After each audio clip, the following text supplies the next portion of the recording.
नमस्कार, आपके साथ मैं हूं विद्यानाथ झा। ब्रह्मास्त्र आप देख रहे हैं। तो वंदे मातरम के 150 साल पूरा होने पर लोकसभा में आज 10 घंटे की चर्चा रखी गई है। प्रधानमंत्री नरेंद्र मोदी को आप सुन रहे थे।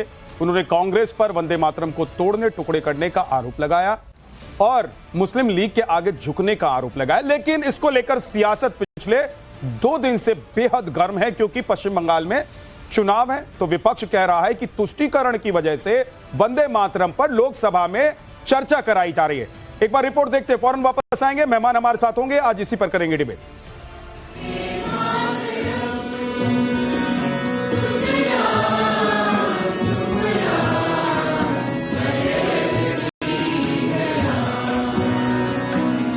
वंदे मातरम का मूल भाव है भारत मां भारती।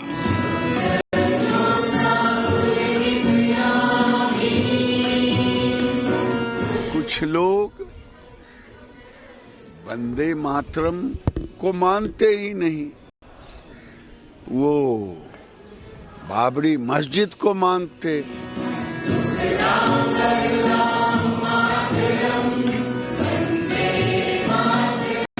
भारतीय जनता पार्टी वंदे मातरम के प्रशंसा के गीत गाए तो मैं यही समझूंगा इससे उनका पाप कुछ कम हो जाएगा। अगर 10 भाजपाइयों को आप खड़ा करके पूरा वंदे मातरम सुनना चाहिएगा तो एक लाइन के आगे सुना नहीं पाएंगे। आने वाला वेस्ट बंगाल के चुनाव से जोड़ते हुए इस पर पूरी राजनीति करने की कोशिश की जाएगी।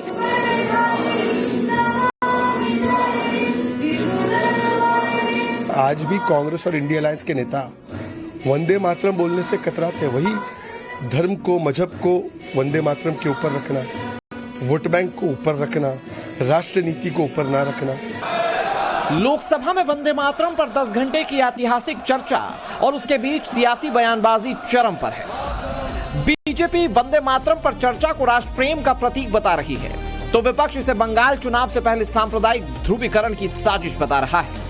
विपक्ष के आरोपों पर केंद्रीय मंत्री गिरिराज सिंह ने तीखा तंज कसते हुए ये कह दिया कि कुछ लोग वंदे मातरम को मानते ही नहीं हैं, वो बाबरी मस्जिद को मानते। वंदे मातरम पे चर्चा भारत के इतने बड़े लोकतंत्र के मंदिर में नहीं होगी तो कहां होगी? कुछ लोग वंदे मातरम को मानते ही नहीं, वो बाबरी मस्जिद को मानते। तो इसलिए वंदे मातरम 150 साल हो रहा है और बंगाल की धरती से ही ये आजादी का ये गीत था। इस पर बहस होनी चाहिए, इस पर चर्चा होनी चाहिए। भारत की विरासत है ये।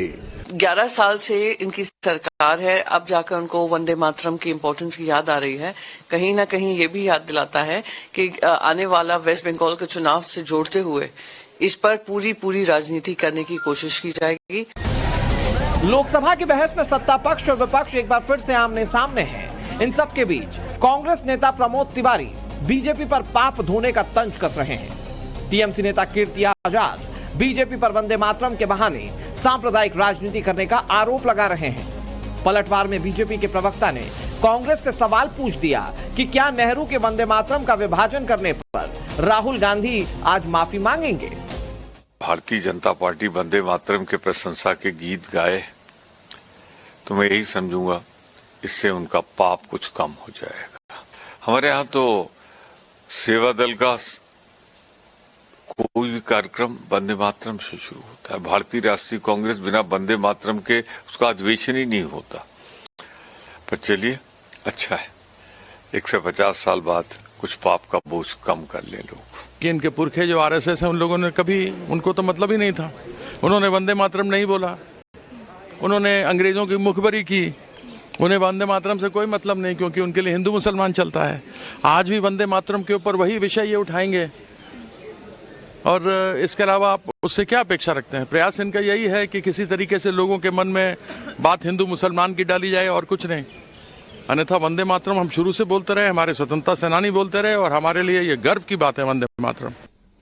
पर आज देखने लायक बात यह भी होगी कि क्या राहुल गांधी इस चर्चा में समूचे देश से उनके परिवार के द्वारा किए गए सबसे बड़े अपराध के लिए माफी मांगेंगे। और मैं इसे अपराध इसलिए कहता हूं क्योंकि जिस प्रकार से विभाजनकारी सोच रखते हुए उनके परिवारजनों ने, मतलब कि नेहरू जी ने वंदे मातरम के 2 टुकड़े कर दिए, वंदे मातरम का विभाजन कर दिया। ये वही नेहरू जी थे जिन्होंने शुरुआत से ही वंदे मातरम के खिलाफ मोर्चा खोला और फिर 1937 में सीडब्ल्यूसी का नेतृत्व करते हुए नेहरू जी ने वंदे मातरम के 2 टुकड़े कर दिए और उसी के बाद भारत के भी टुकड़े हुए। और आज भी उनके परिवार के सदस्य राहुल गांधी भारत के टुकड़े करने की विभाजनकारी सोच रखते हैं। ये पहली बार नहीं है जब बीजेपी ने वंदे मातरम को लेकर कांग्रेस और नेहरू को घेरा हो। पीएम नरेंद्र मोदी कई मौकों पर कांग्रेस पर आरोप लगाते रहे हैं कि कांग्रेस राष्ट्र नहीं तुष्टीकरण को ऊपर रखती है। पीएम नरेंद्र मोदी ये भी आरोप लगा चुके हैं कि नेहरू ने जब वंदे मातरम का विभाजन किया तभी देश के विभाजन की नींव पड़ गई थी। लेकिन जो काम अंग्रेज नहीं कर पाए वो काम कांग्रेस ने कर दिया। कांग्रेस ने मजहबी आधार पर वंदे मातरम के एक हिस्से को ही हटा दिया, यानी कांग्रेस ने समाज को भी बांटा और अंग्रेजों के एजेंडे को भी आगे बढ़ाया। और मैं आज एक बात बहुत जिम्मेदारी से कह रहा हूं, जिस दिन कांग्रेस ने वंदे मातरम को तोड़ने का, काटने का, विभाजित करने का फैसला लिया था, उसी दिन कांग्रेस ने भारत के विभाजन की नींव डाल दी थी। कांग्रेस ने वो पाप नहीं किया होता तो आज भारत की तस्वीर कुछ और होती। प्रधानमंत्री नरेंद्र मोदी की ये पुराना बयान आप सुन रहे थे, जिसमें वो बता रहे हैं कि कांग्रेस ने क्या पाप किया। आज जब लोकसभा में वंदे मातरम पर चर्चा हो रही है तो विपक्षी पार्टियां और कांग्रेस कह रही है कि बीजेपी अपना पाप धो रही है चर्चा करवाकर। दूसरी तरफ आरोप यह भी लग रहा है बीजेपी पर कि 11 साल के बाद उन्हें इसलिए वंदे मातरम पर चर्चा की बात याद आ रही है क्योंकि पश्चिम बंगाल में चुनाव है और तुष्टीकरण करना, हिंदू मुसलमान करना बीजेपी का काम है। आज इसी पर बात करेंगे। एसएन सिंह बीजेपी के प्रवक्ता हमारे साथ जुड़ गए हैं, रतन शारदा जी राजनीतिक विश्लेषक हमारे साथ हैं, रमनीश वत्स राजनीतिक विश्लेषक हमारे साथ हैं, किशोर तिवारी जी नेता शिवसेना यूबीटी के हमारे साथ हैं, जगदीश शर्मा जी कांग्रेस के नेता हमारे साथ हैं, डॉक्टर बादशाह आलम प्रवक्ता आरजेडी के हमारे साथ हैं। आप सभी का बहुत बहुत स्वागत है। लेकिन एसएन सिंह साहब, आप लोग 10 घंटे की चर्चा करवा रहे हैं, विपक्ष कह रहा है कि आप लोग हिंदू मुसलमान कर रहे हैं और नरेंद्र मोदी जी यानी कि देश के प्रधानमंत्री ने आज नेहरू जी को याद दिलाते हुए बताया कि कैसे नेहरू जी ने मुस्लिम लीग की वजह से वंदे मातरम के टुकड़े कर दिए थे। तो ये सब बातें पुरानी हो गई, इसको दोबारा आप लोग याद दिलाने के लिए क्यों एक बार फिर से इस पर चर्चा कर रहे हैं? अरे भाई विद्यानाथ जी, देखिए समय समय पर आप देखे होंगे कांग्रेस के नेता हों, समाजवादी पार्टी के नेता हों, विरोधी पार्टी के जितने भी नेता हैं उनको वंदे मातरम से आपत्ति होती है और वंदे मातरम से इनको नहीं आपत्ति होती है। वह नेहरू जी जिन्होंने विभाजन की नींव रखी, देश के विभाजन में भी सिग्नेचर करने वाले नेहरू जी, वही नेहरू जी कहते हैं कि भैया वंदे मातरम गाने का मतलब मुसलमानों को चिढ़ाने की बात होगी। तो आज देश के सामने आना चाहिए ना कि वंदे मातरम में कहाँ चिढ़ाना है। जो हमारा गौरव है, जो हमारे स्वतंत्रता सेनानियों ने एकता के लिए गाया, जो देश की एकता के लिए, अखंडता के लिए, जागरूकता के लिए, भावना पैदा करने के लिए, भाव व्यक्त करने के लिए जिस गीत को राष्ट्रीय गीत बनाने का कार्य किया गया, वो कहाँ से मुसलमानों को चिढ़ाता है? यही तो चर्चा हो जानी चाहिए, पैनल पर भी चर्चा हो जाना चाहिए और लोकसभा में भी चर्चा हो जाना चाहिए। देश को पता होना चाहिए कि क्यों तुष्टीकरण के नाते इस तरह से मजहबी खेल कांग्रेस और विरोधी पार्टी के लोग करते हैं, क्यों ऐसे कार्यों को करते हैं। इतना ही तो चर्चा में आज कांग्रेस पार्टी के प्रवक्ता भी बैठे हैं, आप पूछ लीजिए, वहां पे संसद में बहुत सारे लोग सवाल पूछ रहे हैं कि नेहरू जी को क्यों लगा उस गीत को काट। किशोर तिवारी जी जवाब देना चाह रहे हैं और जगदीश शर्मा भी आपको जवाब देना चाह रहे हैं। एसएन सिंह जी रुक जाइएगा, जगदीश जी बोलिए। देखिए विद्यानाथ झा जी, कौन बात कर रहा, सवाल यह है लोकसभा में इतना कीमती समय होता है जनता के लिए, ये वंदे मातरम की बात करें, अच्छी बात पर हमारी पार्टी वंदे मातरम जब भी कोई फंक्शन करते हैं, जब भी कोई प्रोग्राम करते हैं, स्टार्ट ही वहां से करती है। और ये लोग जो 50 साल भगवा झंडा फहराते रहे, भारत के झंडे का अपमान करते हैं, आज तक राष्ट्रगान नहीं गाते अपने प्रोग्राम में, वो बात कर रहे हैं। सही मायने में प्रधानमंत्री के पास देश की समस्याओं के समय ही नहीं है, ऐसी चीजों के लिए समय है, तुरंत आ जाएंगे, कूद के आ जाएंगे। कहीं ना कहीं सोचे ना देश के क्या हालात है, इंडिया को पर जो अडानी को देने की बात करो उस पर चर्चा नहीं है। हालात बद से बदतर हो रहा है, हर आदमी दुखी है, परेशान है।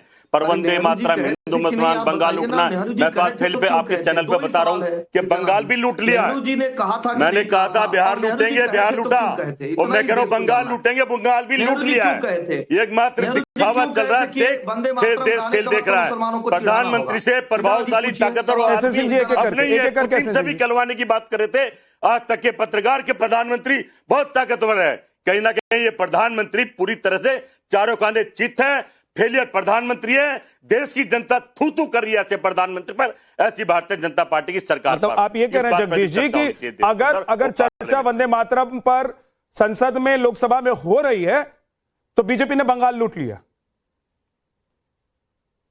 मतलब आप लोग हार गए। अरे भाई बता रहा हूं ना, लूट लिया है, हार गए भाई। क्या ना चुनाव से पहले हार गए आप लोग और वंदे मातरम से हार गए। बंगाल लूट रहा है तो वंदे मातरम से बोट बन रही है, नकली बोट तैयार करी जा रही है, असली काटी जा रही है। वंदे मातरम से तो अंग्रेज आ रहे थे, प्रधानमंत्री आप लोग क्यों हार रहे हैं वंदे मातरम खेल देते हैं और पूरी इनकी बंदर सेना लग जाती है। जगदीश शर्मा जी पूरे, अरे भाई अभी 10 घंटे की चर्चा हो रही है, इनको आज याद आया। आप कह रहे हैं कि वंदे मातरम से इन्होंने बंगाल को लूट लिया, जीत लिया, याद आ रहा है। तो आप लोग हार क्यों रहे वंदे मातरम से?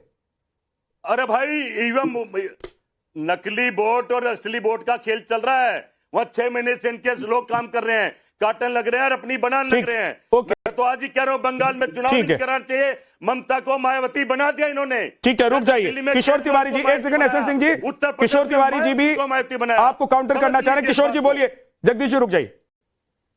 नहीं, सुबह में एक डिबेट में था जहां मैंने कहा था वंदे मातरम कह के ही शुरुआत की थी और भारत माता की जय बोल के ही शुरुआत की थी। और बकीमदा ने जो 1870 में लिखा, बाद में 82 में वो कविबद्ध होके पॉपुलर बहुत हुआ। और वंदे मातरम कहने पर, रतन शारदा जी, वंदे मातरम कहने पर लोगों को डिटेन किया जाता है, भारत माता की जय बोलने पे डिटेन किया जाता था। तो मैंने इस चर्चा को बहुत ही आदर से स्वागत किया, लेकिन जब पंत प्रधान जी का भाषण तुमने मुझे सुनाया ओझा जी, बहुत नर्वस हो गया मैं। क्या जरूरी था, क्या जरूरी था कांग्रेस को गालियां देना? क्या जरूरी था हिंदू मुसलमान वाला किस्सा लाना? क्या जरूरी था? क्या वंदे मातरम से ज्यादा कांग्रेस कांग्रेस कांग्रेस बोलना? कांग्रेस आउटसोर्स हो गई है, कांग्रेस आईएनसी के जगह एमएमसी हो गई है। क्या चल रहा है ये? हमें इससे बाहर निकल के 12 साल के बाद हम अगले 4 साल क्या करेंगे ये बताना है। और मैं अभी भी कहता हूं, वंदे मातरम रहो या नमस्ते सदा वत्सले मातृभूमि रहे, ये अपने अपने जगह शाश्वत है। मेरी माँ है वो, और मेरी माँ पर इन्होंने 160 लाख करोड़ का कर्जा कर दिया है, मेरी माँ को अडानी अंबानी को बेच दिया है। यह ओछा भाषण था। प्राइम मिनिस्टर जी ने अपनी गरिमा को खत्म करने वाला भाषण दिया। मैं प्राइम मिनिस्टर के जो उन्होंने चर्चा के लिए भाषण रखा उसकी भर्त्सना करता हूं। और रतन शारदा जी, मैं चाहूंगा कि तुम एक व्यापक दृष्टिकोण रखकर इस पे बात करो। क्या ये जरूरी है? क्या ये जरूरी है हमको? ठीक है, रतन शारदा जी बोलिए। किशोर तिवारी जी, मैं क्या कहूँ इसके लिए, मुझे समझा रहे हैं बड़े भाई की तरह, बहुत बहुत धन्यवाद किशोर तिवारी जी का। लेकिन बात यह है कि इतिहास अगर नहीं बताया जाता, इतिहास दोहराया जाता है। जिस अपीजमेंट के कारण भारत का विभाजन हुआ, विभाजन के बाद जिस अपीजमेंट के कारण जो जा रहे थे पाकिस्तान, उनको वापस बुलाया गया, जिन हिंदुओं को घर दिए गए थे उनको खाली करवाए गए, जिस तुष्टीकरण के अंतर्गत ये नेहरू जी ने कहा कि ऐसे कानून ना बने जिससे मुस्लिम माइनॉरिटी डर जाए, मुस्लिम माइनॉरिटी को लगे कि मैं यहाँ पे अत्याचार हो रहा है, इसलिए कान। और अभी आपने मुझे आदेश दिया, मैं उसका उत्तर दे रहा हूँ। आप मेरे बड़े भाई हैं, आपने जगह बोलो, मैं बात कर रहा हूँ तो मुझे बोलने दीजिए अब। तो इसलिए ये जो तुष्टीकरण जो हमारे देश की बीमारी है उसको याद कराना बहुत जरूरी है। जिस तुष्टीकरण के अंतर्गत वंदे मातरम तोड़ा गया, आज वो एक 1/3 वंदे मातरम पे भी ऑब्जेक्शन है, उस पे भी इनके सेक्युलर मित्र बोलते हैं वो भी नहीं बोलेंगे, उसमें भी माँ की स्तुति है इसलिए नहीं बोलेंगे। भारत के अंदर माँ की स्तुति करना कब से गलत हो गया? भारत को अपनी माता कहना कब से गलत हो गया? और जिनको तकलीफ थी वो चले गए थे पाकिस्तान, जो रह गए थे उनको पता था कि यहाँ पर तो वंदे मातरम होने वाला है, यहाँ भारत माता की जय होने वाला है। आज उसके बाद आज वो अगर वंदे मातरम नहीं गाएंगे, उसी अपील इसमें हिंदू देवी देवताओं और भारत माता की स्तुति है, और ऐसा करने से वो तो पहले निकलवा दिया था ना। नहीं, लेकिन आज नहीं है कहते हैं ऐसे लोग। पहले वो पहले निकलवा दिया था, और जो बच्चे में भी ऑब्जेक्शन है। रतन शारदा मैं पूछना चाहता हूँ। नहीं, एक मिनट, किशोर तिवारी जी आप एंकर नहीं है, please don't try to smart. और स्मार्ट मत बनिए, स्मार्ट तो ठीक है, और स्मार्ट मत बनिए। दूसरी बात है, जैसे मैंने कहा कि जिनको ये पता था कि हमारा है होना चाहिए, वंदे मातरम पे चर्चा होनी चाहिए, क्योंकि हमारे भारत का सबसे प्रेरणादायक ये गीत था, सबसे प्रेरणादायक घोषणा थी, जिसको बोलते हुए लोग फांसी के फंदे पर पड़ जाए। और जहां तक सवाल है संघ का हर कार्यक्रम, अरे क्यों आप चिल्लाते रहते हो? शोभा देता है आपको?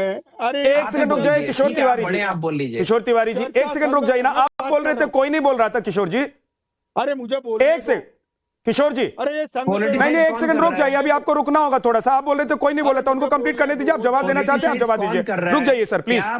क्या बंगाल का इलेक्शन 150वीं शर्त के वर्ष पूरे होने के कारण रखा गया? बंगाल का चुनाव अगर आपको पॉलिटिसाइज नहीं करना, आप चर्चा करिए। अगर आप पॉलिटिसाइज करना, आप कहेंगे हिंदू मुस्लिम, वंदे मातरम में हिंदू मुस्लिम कहाँ से आया? ठीक है, जब आपने बाकी के हिस्से निकाल दिए जिससे आपके मुसलमान भाइयों को कष्ट था, ठीक है, उसके बाद भी पार्टीशन हुआ, आज उसी को लेकर आप कह रहे हैं कि हिंदू मुस्लिम। क्यों हिंदू मुस्लिम? ठीक है सर, ओके रतन जी अब एक सेकंड रुक जाइए, एक सेकंड सर रुक जाइए। किशोर जी बीच में मत बोलिए सर, डिबेट खराब होती है। अब बोलिए, अब जो बोलना चाहते। बोलता हूं ना, ये देखो रतन शारदा जी, इस्लाम में निराकार होता है, आकार देवता का नहीं होता है। तो बकीम जादे जो आगे लिखा था, जिनको ये लगा था उन्होंने कटवा दिया, जिनको लगा था उन्होंने बदल दिया। अरे इनको लगा था वो बादशाहों के आगे मुजरा क्यों करते थे? देने दो। अगर आप नहीं झुक सकते, बादशाहों के आगे क्यों झुकते थे? मुजरा क्यों करते थे? मुजरा करते थे ना बादशाहों के सामने, तो उसे देने वो कैसे आप मुजरा करते थे बादशाहों के सामने? अगर आप नहीं झुकते तो बादशाहों के सामने में झुकते थे। आपका आर्ग्यूमेंट गलत है। आपका तब सही होता अगर मुसलमान आदमी मुगल बादशाह के सामने मुजरा करने ना जाता। अरे मैं नहीं झुकूंगा, मैं केवल अल्लाह को झुकता हूं। रतन जी एक बार उनको एक बार बोलने दीजिए उनको, उसके बाद बोलिएगा, बोलिए। ये देखो उस वक्त कुछ मुस्लिम नेताओं ने हम पूजा और देवताओं पे नहीं करते, हमारा देवता निराकार है, केवल एक अल्लाह है, ऐसा ऑब्जेक्शन उठाया था। तो अमेकेबली अरे तो मुस्लिम नेताओं को, मुस्लिम लीग को और मुसलमानों के एक तबके को दिक्कत थी। जवाहरलाल नेहरू को क्या दिक्कत थी? जवाहरलाल नेहरू भी मुसलमान थे क्या? अरे भैया उस वक्त उन्होंने 1937 में वो 4 पंक्तियां हटाकर और 1950 उन्होंने 4 पंक्तियां हटाकर मुसलमानों को खुश किया।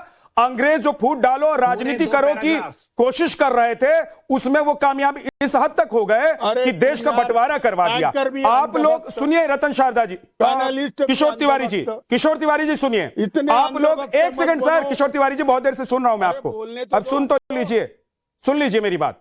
आप इतनी देर से बोले जा रहे हैं, लेकिन एक शब्द आप जवाहरलाल नेहरू पर नहीं बोले, आप एक शब्द कांग्रेस पर नहीं बोले, आपने एक शब्द मुस्लिम लीग को लेकर नहीं बोला है, क्योंकि आज आप भी उसी पंक्ति में खड़े हो गए। अरे ये दिक्कत आपकी ये है। को याद करिए किशोर तिवारी जी, कुछ लज्जा हो तो बाल ठाकरे को याद करिए, मत करिए उद्धव ठाकरे के लिए अपनी बेइज्जती करवाइए मत। वंदे आप मातरम मत कहना गुलाम बनिए होगा। उद्धव ठाकरे का, आप बात करें बाल अरे ठाकरे जी भारत की। माता की जय कहता हूँ। अरे तुम तो वंदे आप वंदे को मातरम तो- भी कहेंगे तो क्यों आप उनके अरे साथ खड़े हैं? ब्रिटिश- आप तो अरे वंदे मातरम रतन भी कहेंगे, टाटा आप जी- क्यों उनके साथ खड़े हैं जो बोलते हैं कि वंदे मातरम गलत है? आप उनके साथ क्यों खड़े हैं जो बोलते हैं इलेक्शन के कारण वंदे मातरम हो रहा है? आपको अरे शोभा देता है? 1937 और आप पत्रकार हैं, 1950 आप को बुद्धिजीवी लेके हैं। बैठे।